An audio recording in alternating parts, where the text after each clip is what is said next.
Alors, on commence tout de suite par du bench. En début de semaine, comme d'hab, je suis remonté à des intensités un peu plus hautes. Et bon, je suis déconditionné, donc c'était un peu la cata.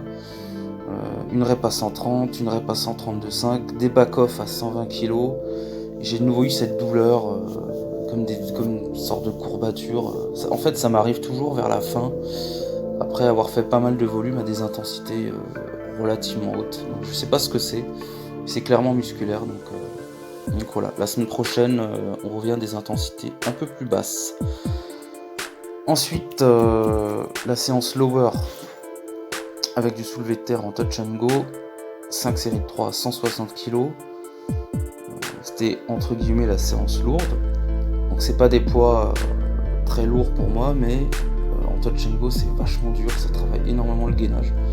Je pense que ce travail technique et de gainage va être bénéfique pour la suite et va me permettre d'améliorer mon soulevé de terre à plus long terme.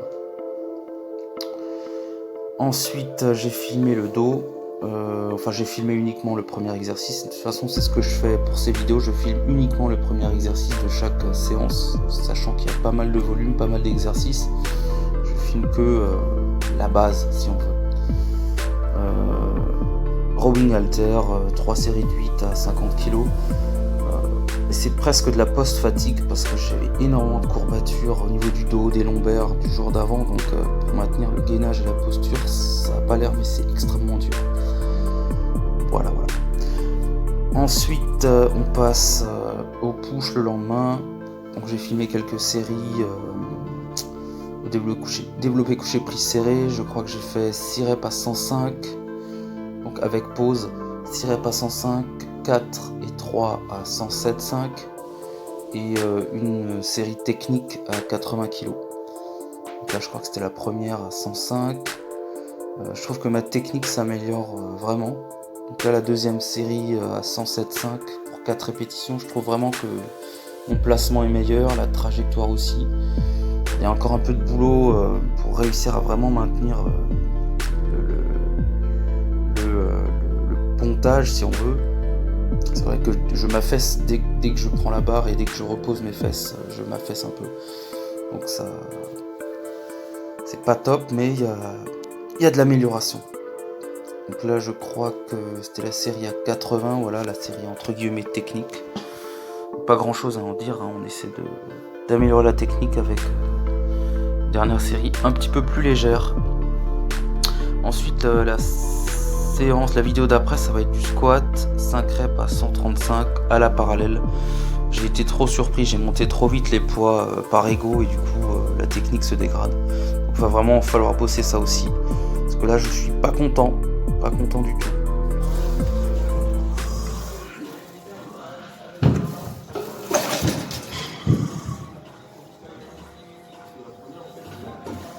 Elle est encore là. Encore 2, allez. Allez. La dernière là, concentrée. Ouais, voilà. Le problème, c'est que même ça, je me chauffe. Allez. Alors, le sujet du jour, en gros pour un skinny fat, quelle stratégie alimentaire adopter? Donc déjà, ce que c'est qu'un skinny fat? En gros, c'est un faux maigre, c'est-à-dire quelqu'un qui va avoir l'air assez mince, mais qui a un taux de masse grasse assez élevé finalement. Donc son IMC par exemple va être plutôt bon, ça va donner un individu en bonne santé, alors qu'en fait, cliniquement, c'est quelqu'un qui est en surpoids.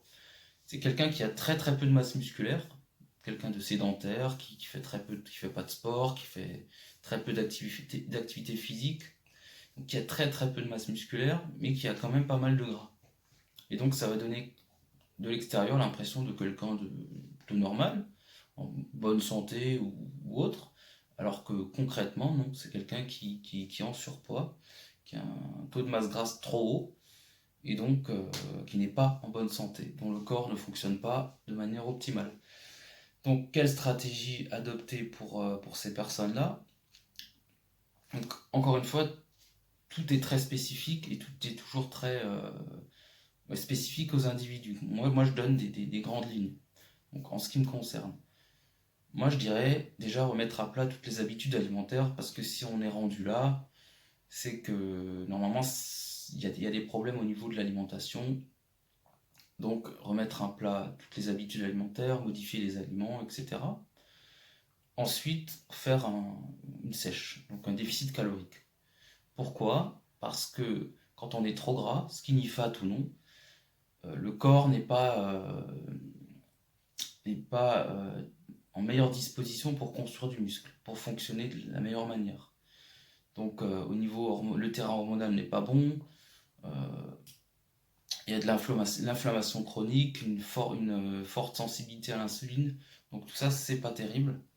Et va falloir du coup faire un régime hypocalorique, donc un déficit calorique, pour perdre cet excédent de masse grasse et retrouver, j'ai envie de dire, plutôt une bonne santé. Donc déjà, c'est l'objectif numéro un, je dirais. Un corps trop gras n'est pas en bonne santé. Et surtout, si on n'a pas affaire à des individus entraînés depuis des années, je ne parle pas de strongman, hein. Et même les strongmen, enfin bref, ce que je veux dire, en fait, c'est que à un autre niveau, et même à haut niveau, j'ai envie de dire, la santé et la performance vont souvent ensemble, en fait. Donc, si vos habitudes, etc., vous vont dans le sens d'une mauvaise santé, ça va pas être optimal pour les performances, pour prendre du muscle ou autre. Donc, une sèche pour atteindre un taux de masse grasse à peu près correct, 14, 15, 16%, ça dépend des individus. Et là, après, une fois que le corps est dans les bonnes dispositions pour faire du muscle, là, on peut partir sur une prise de masse. Alors, la sèche, c'est pas mal parce que même quand on est débutant, de toute façon, quand on commence la musculation, on prend du muscle. On prend du muscle, on prend de la force très vite. Donc, une sèche va pas ruiner vos efforts du début. Au contraire, c'est une bonne chose, je pense, de virer l'excédent de gras, d'être plutôt en bonne santé et, de construire du muscle pour améliorer, de toute façon, augmenter le métabolisme et ensuite partir sur des bases saines et faire une bonne prise de masse, construire de la masse musculaire.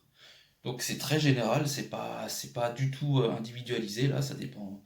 J'ai aucune info sur j'ai pas d'exemple type. Après, si on prend quelqu'un qui a déjà testé énormément de régimes, la kata, qui a un métabolisme dans les choux, effectivement, on va peut-être pas partir sur une sèche. Effectivement, on va peut-être rester en maintien et optimiser vraiment l'entraînement pour construire du muscle, augmenter le métabolisme. Et une fois que le métabolisme est assez haut, on peut repartir sur des déficits légers et au fur et à mesure arriver à obtenir une bonne composition corporelle. Mais ça, c'est vraiment spécifique aux individus. Moi, je dirais quand même de manière générale, si je dois m'occuper, si je dois prendre en charge un skinny fat, perdre l'excédent de gras, faire de la muscu avec un programme optimisé, construire du muscle. Parce que c'est pas du tout impossible de construire du muscle quand on est en sèche, c'est pas vrai, sauf c'est le cas pour les gens qui sont vraiment en sèche hardcore ou qui sont en fin de préparation pour une compétition ou pour des gens qui ont le problème de la sèche, c'est surtout la question de l'énergie en fait. Parce que quand on sèche, quand on a un fort déficit calorique, on va avoir moins d'énergie à l'entraînement, donc perte de force, moins de tension mécanique, donc potentiellement moins de gains musculaires. Donc c'est pour ça que que même si pas mal d'études montrent qu'en période de sèche, en régime, on peut construire du muscle, ça colle pas avec la pratique, parce que la plupart d'entre nous, on peut constater quand on est en excédent calorique, on construit plus de muscles, on se sent mieux à l'entraînement. Euh, donc ça, c'est surtout une question d'entraînement, en fait. C'est-à-dire quand on a de l'énergie, on est productif à la salle. Et c'est ce qu'il faut. Voilà, donc je pense avoir fait le tour. Skinny fat, partir plutôt sur une sèche, atteindre un taux de body fat correct, pour permettre au corps de fonctionner de la meilleure des manières, et puis partir ensuite sur une prise de masse et exploser les gains. Voilà, ciao.